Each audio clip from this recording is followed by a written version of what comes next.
Hi, I'm Rich Baker from Rollin' and Riches, and this is Improv Breakdown.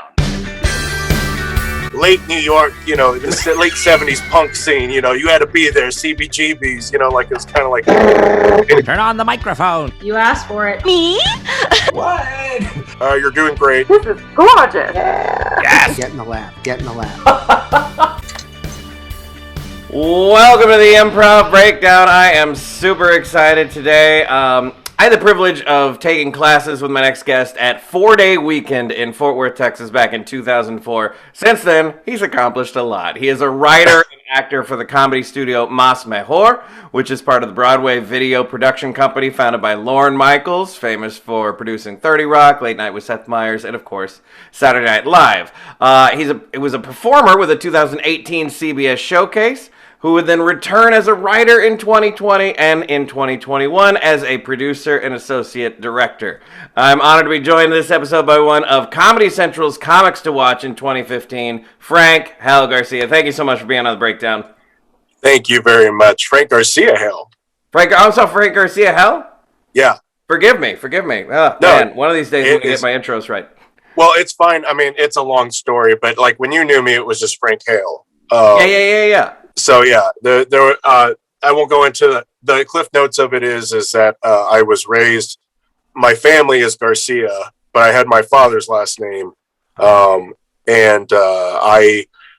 is already getting serious here. But right? I didn't grow up with my father, but I met him in my 20s, and it was one of the most disappointing experiences of my entire life. Oh, wow. And I said, I'm not a Hale, I'm a Garcia. That's how I was raised, and that's who I am. And so I started hyphenating because just to honor the fact that like that's who I am. I'm a Garcia more than a Hale. I love that. That's great. Yeah. Oh, fantastic. Dude, it's so good to see you. We're a couple kids from North Texas. We started at a theater that, isn't necessarily like world famous, and here we are doing so much in Los Angeles. I mean, you've had quite a journey since then. I think that was 2004, 2005 we were in classes together. Correct, yeah. Woo! Good times. So, like, was that your entry point into improv, or did you meet improv earlier than that? The first time I ever did improv was in theater class in high school, where our theater teacher showed us Whose Line Is It Anyway? Nice. And I was just a little shit about it. And I'm like, what? You have to make stuff up. And I was just so like, I remember that moment so vividly because I'm like, you idiot, you ended up doing this, like as, your main outlet for creative outlet, it's like, you idiot, if you would have just had fun in that moment, you would have realized like, yeah, this is what I want to do, or I love doing this. So that was like the first time. And then I was obsessed with, SNL and Second City and UCB, the TV show. And I was like, well, where do they study? And I couldn't afford to go to Chicago or New York. So I did some research, and that's how I found 4-Day Weekend, saw a show, and then I signed up for a class. And that happened to be, the classes that we were in. Yeah. So are you from Dallas or Fort Worth or around where? Yeah, I'm from south of Dallas, a little town called Ennis, Texas. Yeah. Nice. Yeah. I mean, that's and when I took those, go ahead. When I took those classes, I was attending college at the University of North Texas. Okay, so you're going about an hour's drive or so just to like. Yeah. So you were committed. Yeah, I assumed after the first class, I was like, this is what I want to do. I was like, there's no going back, and that definitely like changed my life forever. Had you gone to check out the show before you signed up for classes, or did you just sign up cold? Yeah, I saw one show because I was like, if I'm gonna study here, I want to make sure it's legit. Like I don't know why I thought that. I don't know why I had that attitude. I think because I was like, well, it's not Second City and it's not Upright Citizens Brigade or IO. I like was a snob about all that stuff, and I had all the truth and comedy and all that shit. And like I was like, let's see if this is legit. And and those guys were great. I mean, like, so I was like, yeah, I want to study here, and I don't regret it at all. No, no, I'm so, like that was again that was my entry point too of like formal classes and that Yeah. it spawned you to move to New York, me to move to Chicago, and so when did you move to New York based or from Texas? Did you go after you graduated? Yeah, I graduated in 2006, that December. It took me a while to finish college because I was not serious about it because I didn't want to do it. I was just like, why am I studying this? I want to do comedy. I want to write. I want to act. I want to direct. Sure.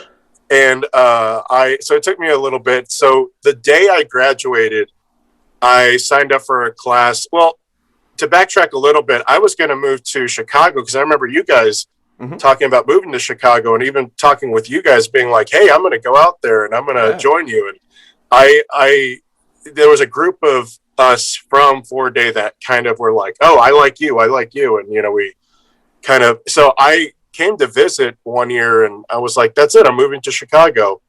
And then on a whim, I visited New York with a friend.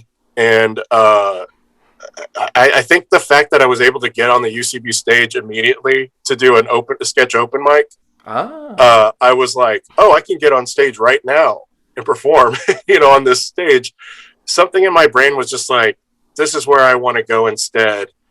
And that's kind of how I ended up in New York. So like the day I graduated, I signed up for a Sketch 101 class with Curtis Gwynn at the UCB Theater in New York. So that was 2000. Yeah. I moved in the beginning of January 2007, and that's when I started classes there. That's crazy. So you got to go. You literally got to be up on a stage just from visiting New York. Like you weren't even in classes or anything.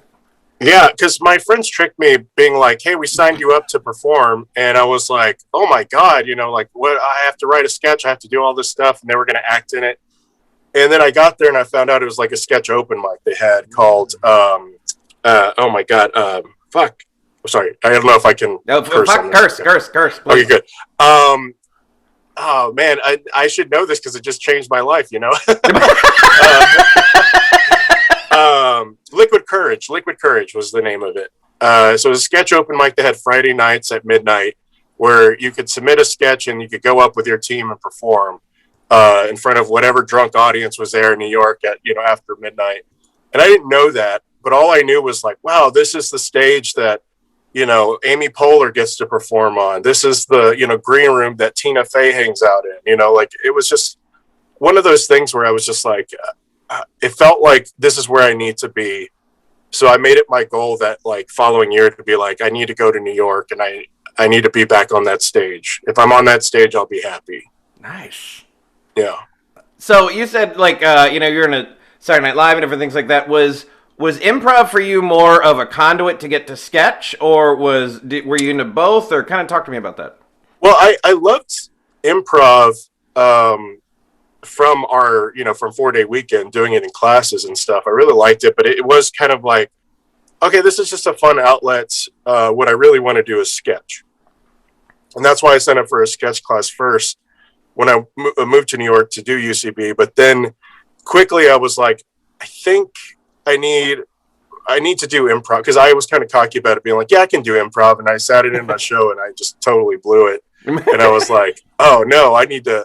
And also UCB, for better or for worse, they have a very game focused curriculum and, game focused form of improv. So it was different than what we learned at 4 Day Weekend, because 4 Day Weekend was more, Second City IO type of, sort of, like that kind of. Yeah. They're kind of their own brand, but it came a little more from the Second City style, yeah. Correct. So then I was like, okay, I need to take some improv classes, and I couldn't afford any of it, but that's why I interned, and I was teching too. And so I just cleaned toilets and tech shows at, midnight and, after midnight, like 2 a.m. techs and stuff like that, just so I could pay for classes. But I loved improv because I could just show up and play with my friends and play with strangers, and it felt collaborative, and it helped me with my writing. And I felt like I was able to, I never stole from scenes, but it just, for some reason, it just woke up that part of my brain where I was like, okay, if this, then what, and that helped with my writing a lot, I think. So they both worked together, sketch and improv, and informing each other of how I was able to write and create. Fantastic. So you mentioned it a little bit, and I want to go into this because, like, I've never taken classes at UCB, right? Mm-hmm. You know, but I've known a lot of people, obviously, and I've heard about it. But when you say like it's a little more game focused, can you kind of just Right. talk about like what the UCB improv experience is like? Yeah, so what I've learned over the years is that we kind of all have a little bit of the same theory, but we just call it different things. Nice. And game is basically, so what UCB focuses on is just one primary. We set up the who, what, where, your base reality, like what's our entry point, so the audience kind of knows what's going on. And then our game is when we introduce the unusual or funny or interesting thing of the scene where it starts to get a little bit off. So, if you're in a coffee shop and you're paying for coffee, like that's our base reality, that's our who, what, where. But then when we start to pay with bats instead of money, we're like, wait a minute, something's not right here, right? So that's the introduction of our game, or our premise in our game, where we're like, we have to start following this path. Now we have to figure out a why. Yeah. What's the justification for why I'm paying for bats? So then we have to justify that.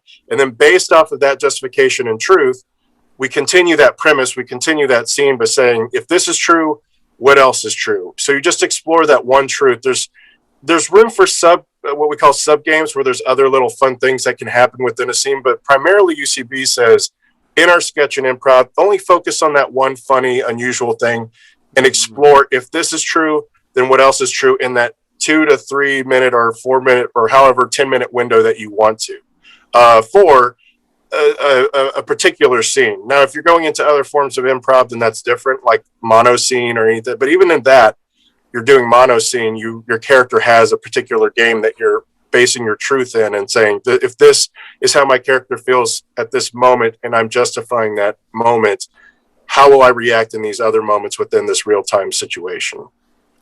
I love it. Yeah, it's similar but different, right? Similar but different. Yeah, because I took some workshops and classes, and I remember I took a improv to sketch workshop with Kevin McDonald from Kids in the Hall, and his whole thing was like premise, and I was like, oh yeah, it's basically the same thing. He's like, yeah, what's the deal of the scene? Like, what's the hook? Like, what are you trying to satisfy? And I'm like, yeah, exactly. Where people keep trying to throw in the kitchen sink and all this other stuff, being like, yeah, but this is funny and this is funny. It's like, sure, it's funny, but it's not sustainable. We want to follow through with our interesting idea. And that's kind of where UCB I always think of UCB kind of like the marriage between like super like TJ and Dave long form, take your time, and short form comedy. Yeah. You know what I mean? It's like Yeah. a little bit of that discipline of TJ and Dave with the kind of immediate fun of short form. I love it.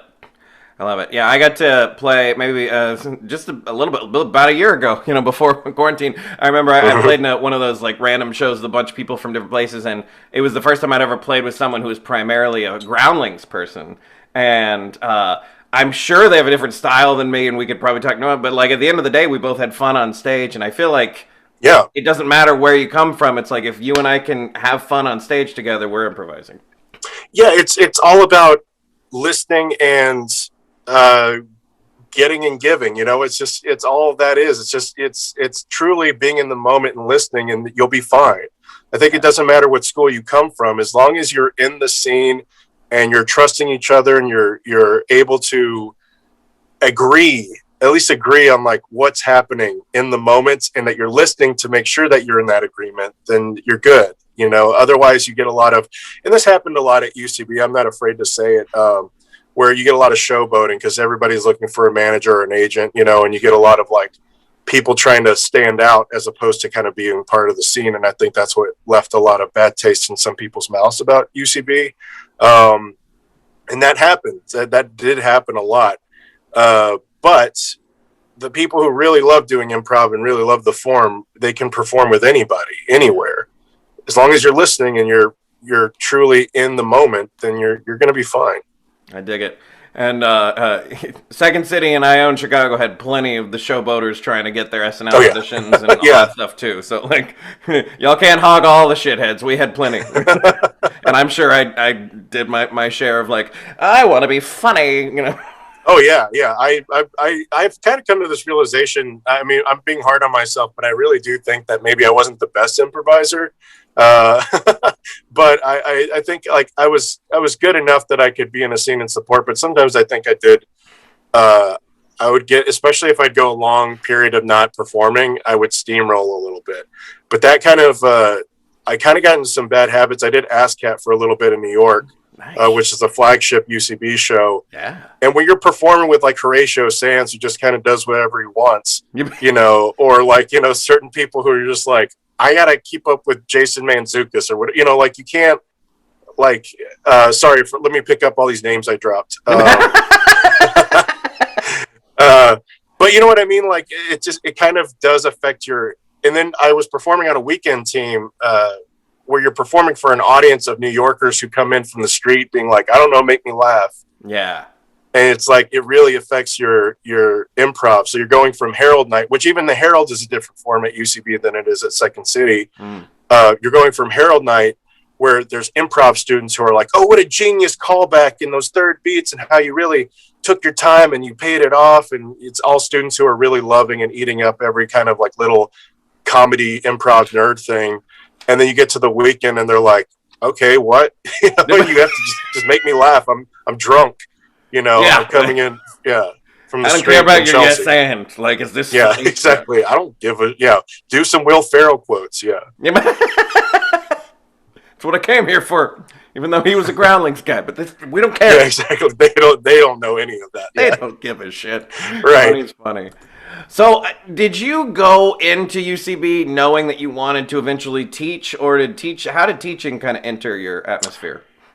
That, I think that came from the desire to survive off of what I love doing. And I started coaching, just kind of being like for free, like indie improv teams. There was a big independent improv scene that was happening in New York at that time, in like that late aughts period, where it was a huge boom of like these little independent spaces, and you could put up your own improv show and have your own improv night. And it was really cool because you could perform like, 2 or 3 times a week, improv that wasn't kind of weighed down by being like, well, I'm not on a house team or anything like that. We just kind of had this freedom to play. Most of it wasn't good, but it was fun, and so I always feel like when I talk about that, it's like, when people were like, no, late New York, the late 70s punk scene, you had to be there, CBGBs, like it was kind of like that when I talk about the indie improv scene of New York in the aughts. But I think like I started offering free coaching to other young, like 101 and 201 students and stuff like that. And then I started kind of getting a reputation of being a good coach, and that I knew what I was doing. So then I started charging, and then Herald team started using me as their coach because they liked, what I was doing. And then from there, UCB takes recommendations for teachers, being like, who do you like who's a coach, that you've been coached by? And then they have you audit a class, and then they watch you teach like a half of a class, and they vet you, these various ways. And then I became a sketch teacher first, I believe, because I was directing some of the house sketch teams before that, like indie sketch groups and sketch teams. And then from there, they were like, well, you can also, you're a good improv coach, so you can teach improv as well. And then at that time I was doing characters and impressions as well. So they're like, you could teach a character and impression. So I was able to teach like the 3 things, which really helped out because it's easy to burn out, as to sometimes when you teach the same thing over and over, there can be some pretty huge burnout. Yeah, truth. Yeah. That's super cool. So when you moved to LA, did you notice any differences? Like what was it like UCB New York versus UCB LA from like a teacher's perspective?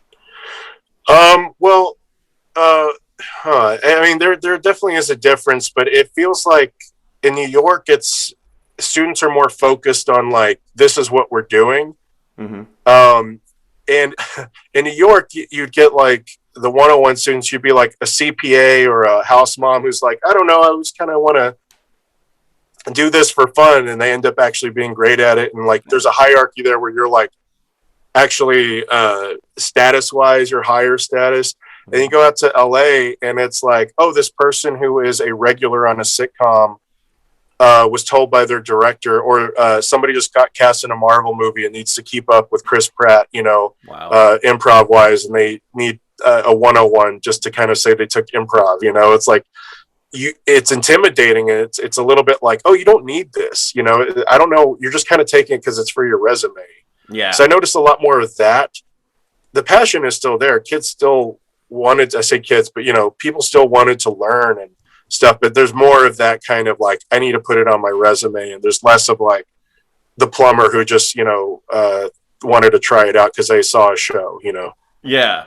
I had a number of those in Chicago too, of just like, I just want to give this a shot, and then but yeah, I don't see that much out in LA either. So let's get into the nitty gritty of improv. Whether it's 4-day or UCB or anywhere, was there any like lesson that like was hit home for you, from a teacher's perspective, that once you performed, you were like, oh, that doesn't actually work the way it was taught to me, or that doesn't work at all, or I've modified this, or anything like that? Yeah, I feel like, it took me forever to realize that, for me at least, it's like, oh yeah, context. Just context. I think that's something that I don't know. It's maybe I get this because of how many times we have to tell students, I'm sure you have this over and over and over again, certain rules, the base rules of improv. Yeah. And they're just like, okay. And then they just don't take it. Because then once I realized after teaching, I'm like, why didn't I get this sooner? Like, it's like, there's certain elements that are just the fundamentals, literally just the fundamentals that you let go of at a certain point, that you're like, wait, these are here to help me. Yep. Like, I don't know why I'm fighting to like change the face of improv. Yep. Because it's like, I want to be like, I don't know why I'm trying to blow the roof off of being like, guess what? I'm the most brilliant person alive, when it's like, if I just start from the basic rules of improv, the very, very 101 basics of improv, I'll be fine. Just start there, because the most brilliant like improv I've ever been a part of has only been when you start simple.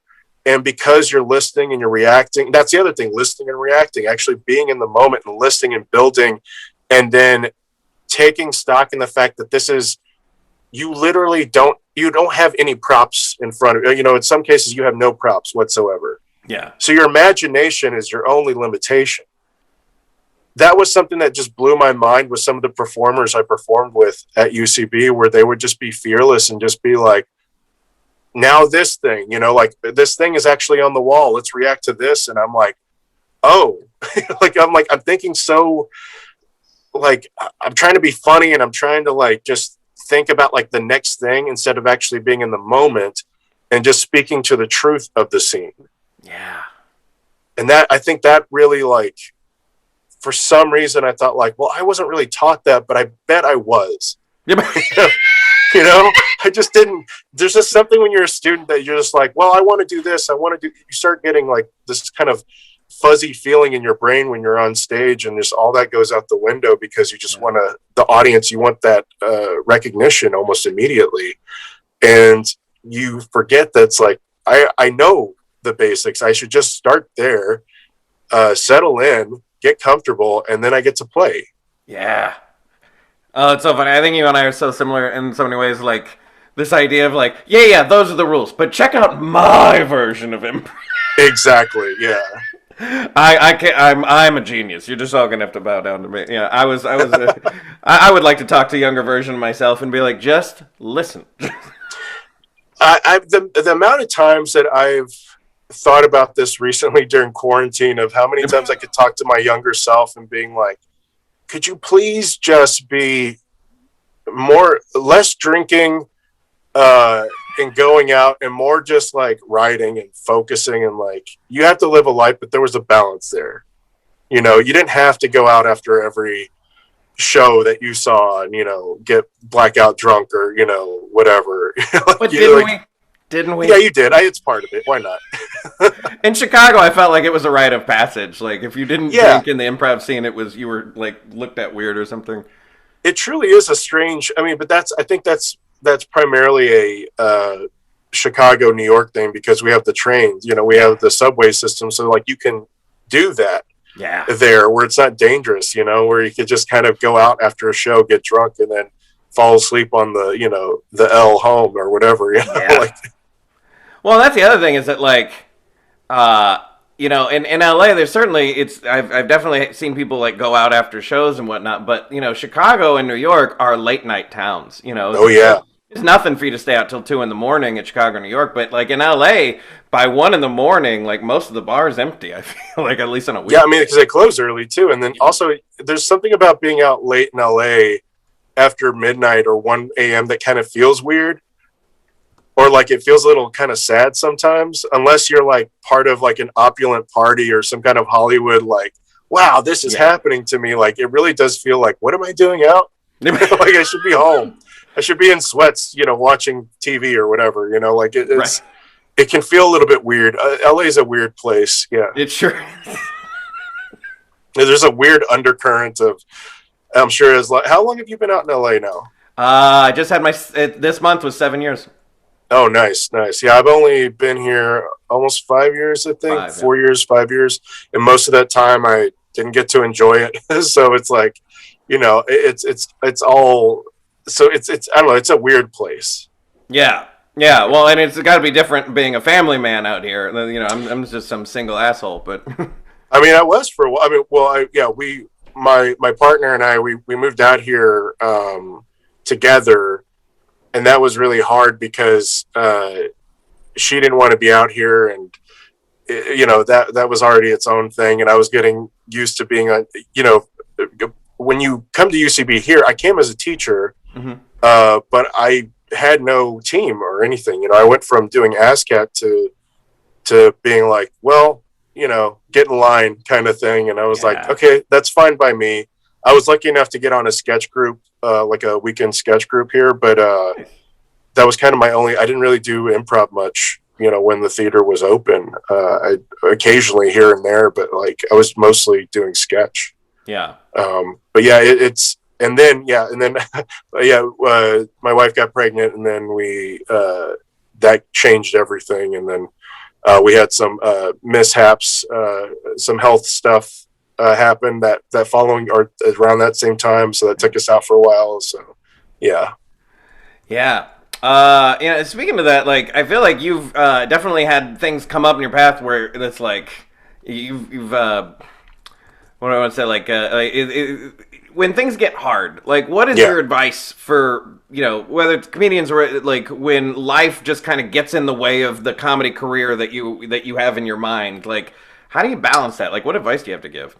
Ooh, that's hard. I think, especially now, I was up for my dream job in 2015, 2014, and it was SNL. Yeah. And I got very far. I screen tested. I had my meetings. I met with Lauren. Wow. And they were like, well, we'll see. Last year's cast was too big, and we'll see. And they went with Pete Davidson, and we're nothing alike. And I was like, I was bummed out, but I was also glad that it wasn't like another guy who did like characters and impressions. So I was like fine with that. And then I came back the next year and it just didn't work out. But like, that was my dream job. Like, that's all I wanted. And when that didn't pan out, I went in a very severe depression, and I didn't create for a while. I wasn't creating anything good, and I should have been creating. And that I totally ignored one of my good friends, Andrew Law, who's a really fantastic improviser, sketch performer, writer. He gave me the advice of like, pretend it never happened. When I was going through the SNL stuff, he's like, pretend like you never had this opportunity and you're still creating.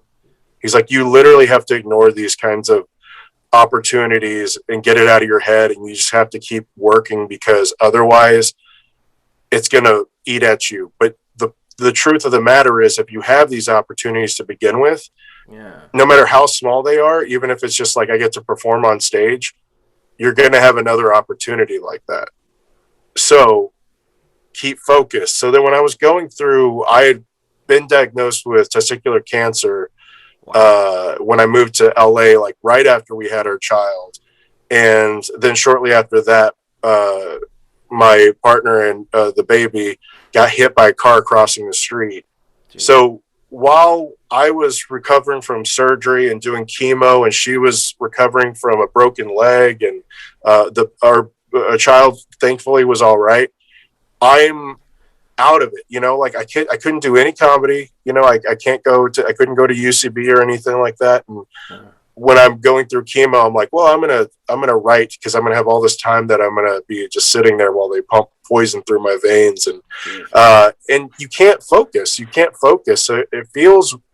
So all I did was listen to music and podcasts, but like the desire was still there to create. And once that kind of all evened out to a point where I could return, thankfully, UCB was kind enough to be like, yeah, whatever you want to do, come back whenever you're ready. And my sketch group too, they were like, if you just want to do like one sketch or one character, like that's fine. Whatever you want to do to get back to it.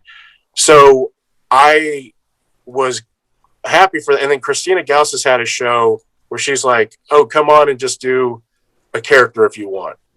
And I was awful, because I'm coming off of like 6 or 8 months of just like not performing or anything and trying to readjust to society and everything. It's like you only have people coming by to like drop food off and stuff. And you don't, I think like you get kind of rusty, but as you know, like you just have to perform. You just have to kind of get back into the groove of it. You have to keep writing. You have to keep doing that stuff. So my advice to anybody who's kind of going, especially right now, it's a tough time to create, with the past year and everything, and it feels kind of hopeless and there's no stage to perform on at the moment, that you have to know that like, I just lost my train of thought of being like, what was the point I was going to make? The point is that allow yourself that time to not do anything. There you go. That's what I'm trying to get at. Like, allow yourself to be okay with, I'm not going to write a sketch. I'm not going to write this pilot. I just need to get through this first. I need to get through life first, because first and foremost, you need to live a life in order to inform your art. And if you're just focused on your art and other people's art that's similar to it, it starts to eat itself. So you need to live that life, take care of your own life, and be okay with maybe taking a break for like a week, a month, a year, whatever it is that you need to do for yourself. It'll feel like opportunities are passing you by, but if you're not in that mental state, or if you're not in the place where you're like having fun or enjoying creating, then you're not doing yourself any favors. So take care of yourself, live your life, so that way you can create the art that you want. Oh, I love that so much. And the fact that you've dealt with all that and then are killing it right now is like such a testament, but I love that idea of like, just do nothing. Like comedy isn't something you have to do constantly. It's like, oh, we need to take care of this. So comedy we'll put it over here. We'll deal with this. We'll get back to here. No problem.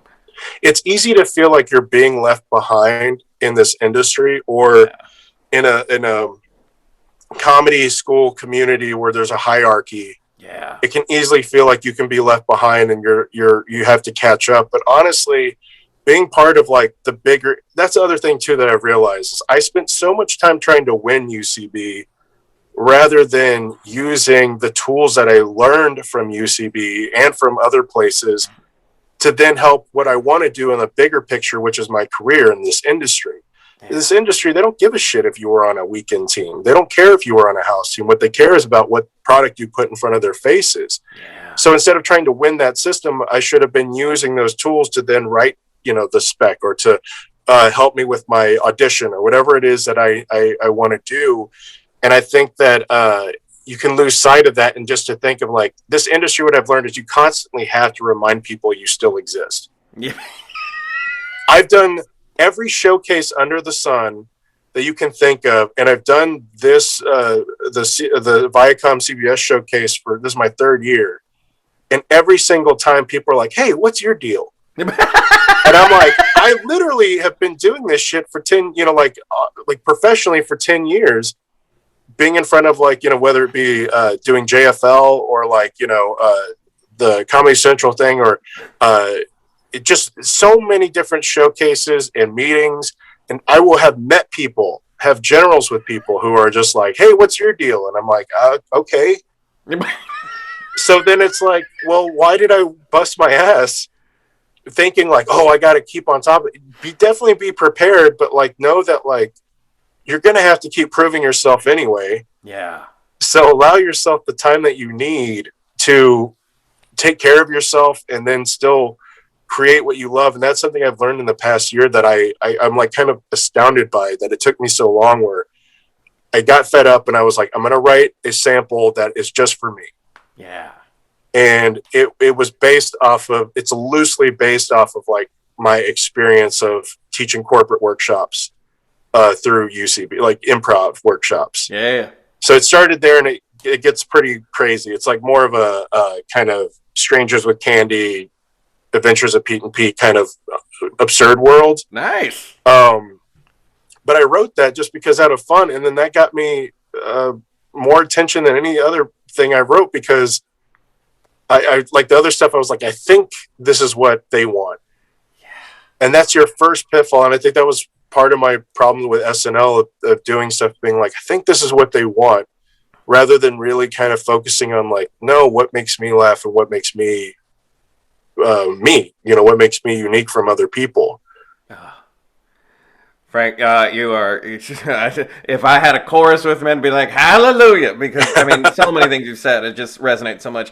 Like, I was trying, just like you, I was trying to win the Second City game rather than just take the tool, like, exact same thing. And I think it's, like, speaks to a larger part of just our society where, you grow through school for the first, like 20 years of your life or whatever, and it's like, oh, get this, get this, get this, and then we get out in the real world and we think, oh, we need to find a ladder to climb, and it's like, or you can just take what you learn and then, build yourself build up. your own ladder. Yeah. Yeah. Oh, geez. Yeah. And the idea of you need to live a life in order to feed your comedy. I mean, I don't know if you remember anything from back in our 4-day weekend times, but like I have a couple of little shards of memories. And I just remember thinking like, I had no voice. None of us had a voice. No. And that's fine. I think that's frustrating for people who are starting out, because they immediately see people on stage that they love, or they consume media that they really love, and they're like, I want to write a profound John Oliver type of political comedy. And it's like, well, how long have you been doing this? So like, this is literally my first day. And it's like, you got a long journey ahead of you, like it's fine. And guess what? You're going to rip off a lot of the performers you love, the kind of media you consume. You're going to rip off a lot of that stuff until you start finding your own voice. I always think of it like a snowball, it's like you're taking here and there from your influences, and maybe for a while you're a little too close to this type of performer. It's obvious that it's like, some of your favorite bands, when you listen to their demos or like their first album, and you're just like, oh, they really were trying to be, Nirvana or whatever, and it's like later on they're doing like Kid A or whatever, so it's like, yeah, you're going to start off. It's okay to be terrible for a while. Yeah. And some people, like, I think like that Ira Glass, something I used to show my students for sketch and improv was this Ira Glass video where it's like your taste meets your talent, like that kind of thing, where it's like it's going to take a while, but your taste is there, but it's going to take a while of doing it and honing your craft and doing it, and just, you're going to suck for a long time, but eventually it meets up, and that's where it gets great. But with any artistic pursuit, it's peaks and valleys, it goes up and down and up and down. There's not actually a rocket ship that takes you directly up on a safe cloud and you're like, I've made it. It never does. It just doesn't do that. It doesn't exist. Anybody will tell you that. I mean, you were on a weekend team at UCB. Like, I know a lot of people who are on the main stage at Second City, and like that's cool, but like that's not like, oh, I'm good now, I'm here. Like, this is just another thing in your journey. I realized that once I was doing ASCAT here and there, and just like I did everything you could possibly do at UCB and in New York, as far as like auditioning for things and whatever, every opportunity that I could probably have that I wanted, I got. And then I was like, okay, now what? When there are no more worlds to conquer, that's a true like statement of just being like, well, now what? And it's like, well, the answer is keep creating stuff that makes you laugh, that, helps you, like, even if it's for nobody. Yeah. And that's what I podcast too, so I know like what that is. Like it kind of feels like you're kind of throwing it out to the void, but that's kind of what doing improv feels like too, where it's just like, but you're doing it for like maybe a short, like maybe at most 50, 60 people, you know, and then it's done. It's gone forever. But that doesn't mean it's useless. It doesn't mean it's like doesn't have any meaning to it. It makes you happy. It makes you've put something out into the world that's immediate that you're just like, that makes me feel great. Yeah. And even when it's bad, you're like, well, I have another chance to go on stage and do a good job. And that's what I loved about improv, was that I was like, if I had a terrible night, I could always look forward to the next night or the next week, knowing that I could still have a great show because I know how to do this. And I think that's the same for people in this industry who just are like, well, I'm bummed because this isn't happening for me, or my career isn't going the way it is. And it's like, well, start to take stock in yourself and start to invest in the things that make you happy and make you laugh and focus on you. You probably won't make any money for that time being, but trust me, it'll have this ripple effect. Yeah. You know? Woo. Oh, preach. I've sent that same Ira Glass video to students so many times. I don't remember when I first discovered it, but like it's so funny because I've sent that same one, and then another one. Great. Yeah, it's so great and mind blowing. Like kind of obvious after you hear it, but like before you hear it, it's like what? Yeah. Another one. I don't know if you know the Neil Gaiman. The commencement speech he did, I think about 5 years ago or something. It's called Make Good Art. And he talks about like, this happens, make good art. This happens, make good art. Like, that's just like, just keep making good art, you know? That's a good one. For a while it was showing Keegan-Michael Key on Sam Jones. Yes. Where he's talking about like, you know, the parameters of like, again, talking about context with improv and sketch. Being like using the analogy of basketball for improv and sketch, of being like, here's your, you know, your parameters here. But you know, like you have the rules, you're developing the rules of whatever this world is that you're creating. And then whatever you do inside that, you know, space is up to you, you know? Yeah. And I always loved that video because it kind of, for 101 students, especially, it kind of was like, oh, right. That's what you're teaching us. These guidelines, these rules. So that we can play in. It's like, yeah, exactly. Yeah. And then the other thing was like Dana Gould did a speech at JFL maybe 5 or 6 years ago called like, you're already doing it or you're already making it, whatever it was. And he tells this story that his friend, his friend had about meeting Bob Dylan, where he goes to a show and then he's like, oh, I'm happy I get to see Bob Dylan perform. I'm kind of paraphrasing here. I'm happy I get to see Bob Dylan perform. And his friend goes, no, come this way. It's a VIP lounge. You're going to really love it over here. Goes to the VIP lounge. Is like, oh, this is great. You know, there's beer here. There's snacks. This is awesome. You're like, no. You don't want to be here. You want to go to the next VIP lounge. It's a super secret VIP lounge. It's like, oh, cool. Yeah. To go there, there's, you know, actually free beer, and there's like, oh, there's Brad Pitt, there's so and so. This is really awesome. Being like, yeah, this is cool, but there's even a more exclusive, you know, VIP lounge that we can go to. So you go there, and it's like, oh, this is really, really great, you know. And I could see Bob perform, and this is going to be awesome. It's like, no. Do you actually want to meet Bob Dylan himself? You know, and be like, yeah, of course I do. That's the pinnacle. That's the apex. That's exactly what I want to do. So they go up to meet Bob Dylan, and it's just an old man shirtless, and that's it. And he's just kind of grunting, doesn't want to really talk with you and everything, and just being like, wait a minute, I was happy just seeing the show to begin with. Yep. And now I got all this way here just to realize, like, what's the big deal? Wow. I'm sure there are plenty of people out there who want to know from someone who actually ran through the gauntlet, like, what was the SNL audition experience like? Like when did you get that first notification that you were like, oh, this is happening? Well, I had done a live showcase a few years before I actually went in, and I totally blew it, but they liked me enough that they kept tabs on me throughout the years. And then they were like kind of not interested, but I submitted a tape because I knew I was like writing better characters and doing better impressions and stuff. So I submitted a tape, and my manager was like, or my manager at the time was like, this is a long shot. And then they liked it.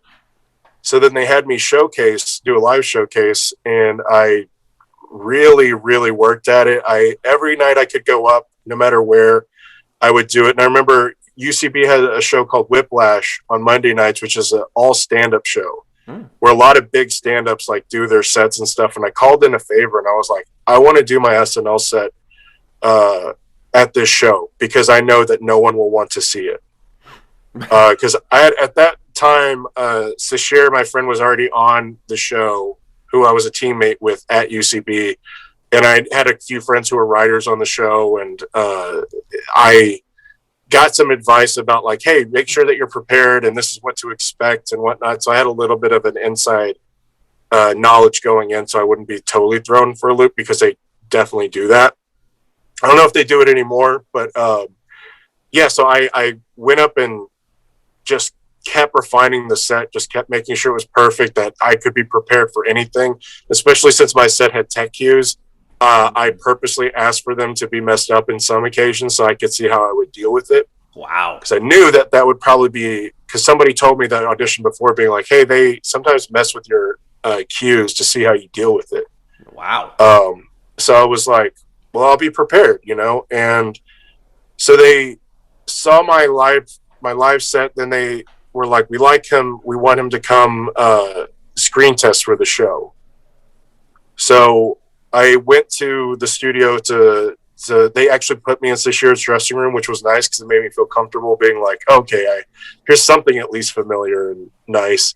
And I was getting ready, and they just kept me waiting around forever. And you get to see everybody else in the other dressing rooms who are also auditioning. Oh, wow. And being nervous and pacing around and, trying. It's got to be an energy.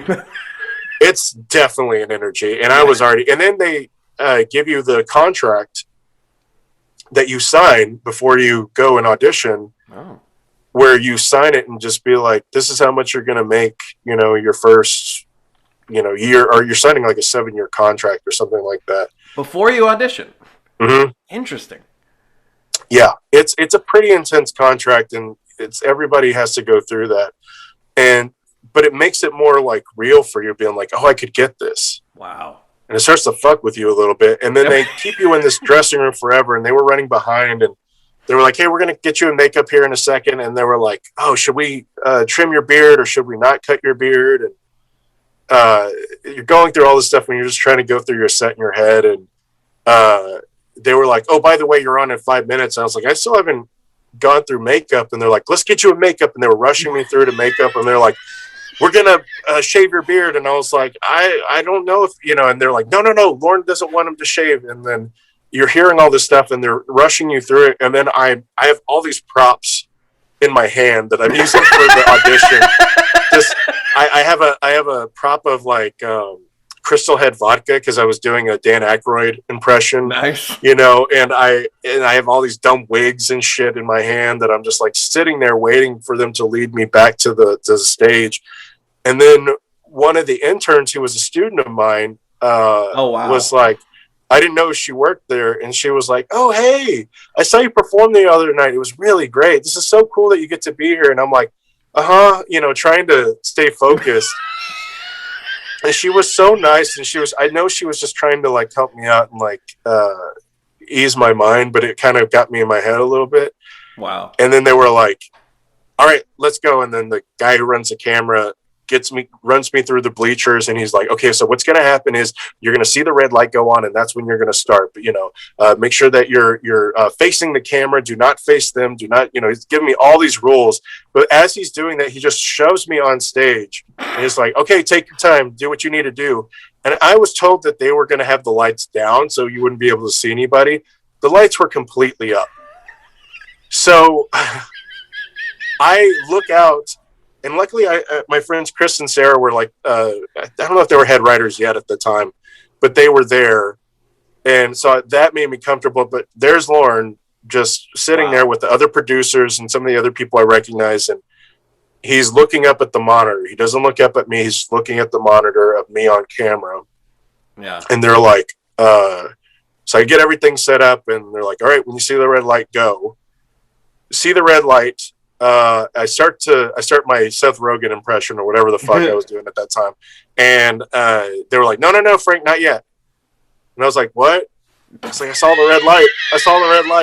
And I was like, oh no. And they're like, no, just, just chill for a minute. It's like, okay. They're like, okay, go. So I started doing the Seth Rogen impression again. And then they were like, wait, there's an audio problem. Jesus. And I was like, okay. So I'm just standing there on stage waiting for them to fix this problem. And I just hear, you're doing great. And then everybody starts laughing because they're like, I obviously haven't done anything yet, but he's just looking at the monitor and he's like looking at me and he's like, we'll get this fixed soon. And I'm like, okay. I'm like, fuck, I've looked at him. There's already problems going on. And I was like, oh God. And then, but I was so fixated on like doing a good job. And so then everything, they're like, okay, go. I get through halfway through my set and I'm going to get a wig or whatever from a chair. And I look up and I'm like, this is the stage. Like I've noticed at that moment, I'm like, I'm on the stage. Yeah. I've dreamt of being on forever. And then at that point, I was like, if I don't get this, this is awesome that I got this moment. Yeah. And then I just had fun, but they fucked up one of my cues. But I was in such a mode of being like, I can't believe I'm here, that I was able to just improv and adjust to it. Nice. And I just like, I felt so good and in the moment. And they told me like, nobody's going to laugh, so don't get thrown off at it. But I was getting laughs. Wow. So I like felt good. I was like feeling good. And I finished the set and then it just hit me like, oh, I just did that. And I was like, okay, thank you. Bye. Like was shell shocked when I got off the stage. And then the guy who was running the camera was like, hey, that was really great. By the way, we messed up those cues just to see how you would react. And you did great. Oh, they did it on purpose. That's great. You prepared for that. I was prepared. And then it was a week of just not hearing anything. You just wait. Oh. And it's just brutal because then I went crazy during that time because I lived in New York. I lived on like Upper West Side, 74th between Columbus and Amsterdam by the Beacon Theater. And I had a show in Alphabet City where the second UCB stage was. And that's a long stretch if you're not taking a subway. And I walked all the way from there to our East Village location, from the Upper West Side to the East Village. I just ran. Or not walked, I ran. And I got there and I was covered in sweat. My teammates were like, what's wrong with you? And I'm like, I don't know. I just need somewhere to put all this energy. And I remember seeing Guardians of the Galaxy. At that time it came out and I saw it like 6 times in like a week just to kind of get my mind off of it. And I went insane. And then they were like, okay, we want him to come to the office and we want to meet him. And I was like, oh, okay. So I went to the office and I met the Lindsay Shookus, who was the casting director at the time. And they kind of paraded me around the office and just kind of being like, hey, this is Frank. And like, they were super nice. At no point did I feel intimidating. I was just nervous because I don't know what, they just kind of want to feel you out. Yeah. I'm like, I hope I don't fuck this up. And then I met with my friend Chris and Colin Jost, who kind of knew me because I know his brother. And they were just kind of talking to me, and it went really well. These meetings went well, and they're like, well, Lauren left for the day, so he's not here. Can you come back in like 2 days? I'm like, yeah, of course. What am I going to say? No. And then they called me back to have lunch with Lindsay again, and we just kind of talked some more. And then she was like, well, yeah, Lauren's supposed to be back because it was a holiday weekend. He's like, he's supposed to be back on Tuesday or whatever. Maybe you can come in then. And I think they were still vetting me. Yeah. And then they were like, okay, we want him to come in at this date. So I was set for this date to have my meeting. And then they moved it. And then they moved it back. And then so I was like already kind of like, oh no. Oh boy. So then I go in to meet with Lauren. They're like, he's definitely meeting with Lauren today. And they put me in this office where you can kind of see over the stage and everything. And but they're redecorating and stuff. So there's all this shit that's in this office, and I'm kind of just there in half darkness. And well, all these other producers are coming through, and like most people were great to me. They were so nice and they were so accommodating. And then some people just could not care about me. They were on their phones and like, so what's your deal? And I'm like, well, did you not see my audition? And, like all this other stuff. But I didn't say that, of course. But Sure. So that I see Pete Davidson walk by, and he's got this huge grin on his face. I was like, oh, man, I bet he got it. And they're like, okay, Frank, we're going to go into his office, into his waiting room. And he's got I want to say 8 assistants. Oh, wow. And the room is only lit by lamp, and they're all answering phones and doing stuff. And they're like, do you need anything? Are you good? And I'm like, yeah, I'm good. And then Anthony Jeselnik walks out because I guess he was up for Weekend Update at that time. Oh, wow. And they're like, Frank, how do you want to be introduced? And I was like, Frank Garcia-Hejl, please. And they were like, Lauren, this is Frank Garcia-Hejl, here to talk to you. And they led me into his office. I was on the 9th floor office instead of the whatever intimidating tower one that most people talk about. Yeah. So it was a much more cozier. It smelled like popcorn because he had these popcorn machines around, and on the table there was a bowl of popcorn, and he was totally chill. He was just in this sweater. He was totally not business or anything. And he's like, oh, sit wherever you want, and I sat down and he talked to me and he asked me what my story was and where I came from and, what I liked and blah, blah, blah. And he was so nice. I was prepared because everybody I've talked to was like, oh, he can be a little, cold or whatever. One of the writers told me yeah, he checked his email for 5 minutes before talking to me. So I was very prepared to be I don't know, but you prepare as much as you want for that moment, but it never goes the way that you want. Sure. In my mind, I had this whole plan, and immediately the moment that he shakes my hand and sits me down and talks to me, it all goes out the window. Wow. And he's like, well, the cast was too big last year, and we have people that we want to make sure that have a chance this year. We're still thinking, but you're very talented. I'm sure something good will happen for you. And then that was it. Wow. Then I got sent on my way, and I was like, well, thank you for this opportunity. And then I was riding down the elevator with one of the assistants, and she was like, you look pale. What happened? She's like, what happened? And I was like, I don't know. I don't know. I don't know what happened. And I met up with Sashir afterwards, and she was like, yeah, I was about to move to LA, and they told me, well, good luck in LA. So they kind of leave it open-ended. And then I waited for a week, and then you start hearing announcements being like, Michael Che comes back to co-host Weekend Update. They're moving up Leslie Jones to the cast from the writing staff, and Pete Davidson gets hired. And they were like, well, we don't know yet, Frank. We don't know yet. My management was just like, we don't know, we'll see.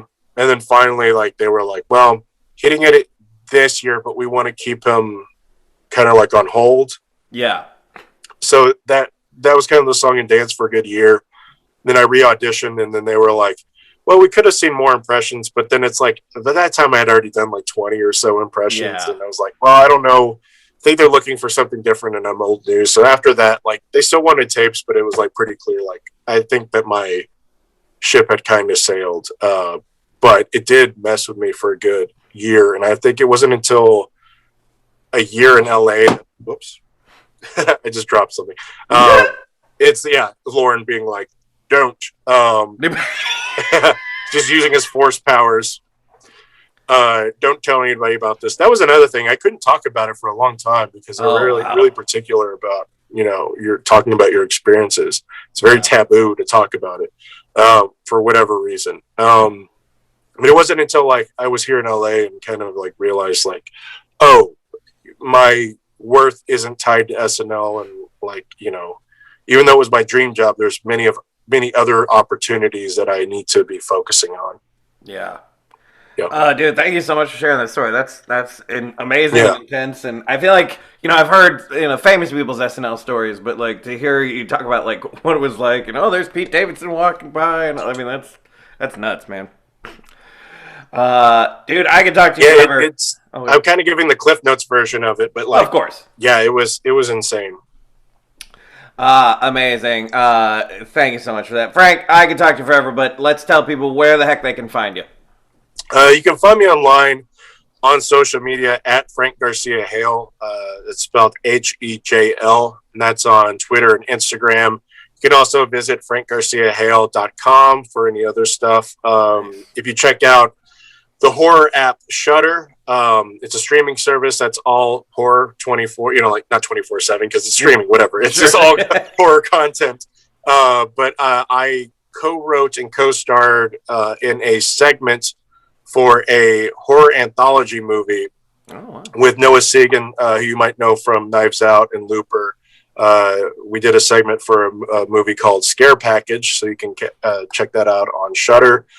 I host two podcasts. One is about the infamous 80s movie studio Cannon Films. It's called the Canon, where we talk about those films from the 80s, and I co-host that with Jeff Garlock. And I also have a very other niche podcast that talks about the Smashing Pumpkins that I host with Pat O'Brien, who you might know from Funny or Die, called the Smashing Pumpcast. Pat O'Brien, like from Chicago, Pat O'Brien? Not that Pat O'Brien. Okay, yeah. There's a lot of funny Pat O'Briens, but yeah. But it's called Smashing Pumpcast, and cast is spelled K-A-S-T. Yeah, and that's where you can check me out. And then also that in the show notes, of course, so that people can link to any of that. Yeah, and then you can check out, probably by the time this comes out, the CBS showcase, the new one, 2021 showcase will be out in the world, and you can check that out. Excellent. All right. Frank Garcia-Hejl, thank you so much for being on the Improv Breakdown. Yeah, thanks, Rich. Yeah, it's good seeing you, talk to you. I feel bad that we haven't been able to hang out since I moved to LA. I think we were like just down the street from each other for a while, but we just kept missing each other. Yeah, well, things happen. We'll make it happen though. Absolutely. Yeah, absolutely.